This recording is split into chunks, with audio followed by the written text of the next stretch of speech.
أرجوك صديقي ساعدني، وسوف أبدأ الجامعة وأنا فقير وحالتي صعبة. يا رجل أنا أفقر منك، أنا أفقر منك يا رجل، وأنت تقول لي حالتك صعبة. إذا بأطلب الإعانة في مكان آخر. لا تصادق الفقراء، لا تصادق الفقراء.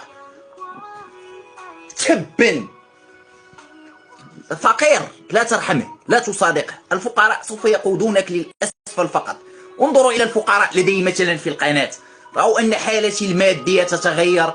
أنا من شدة الفقر كنت أترك لحيتي، لكن الآن لئن بدأ الوضع يتغير، الدولارات تدخل هنا وهناك، اشتريت آلة حلاقة، حلقت وجهي، ارتديت قميص جديد، وفي الواقع قميص قديم اشتريته هذه قبل سنوات. إن شاء الله الخطة القادمة أغير الوسادة القديرة. أنت انظر لي وسادتي فقط، انظر لي شكل وسادتي، لن تبقى تطلبني على أي شيء. وليد أيها الملعون، لا تتصل بي وأنا في بث. انتظر أنهي البث وأتصل بك.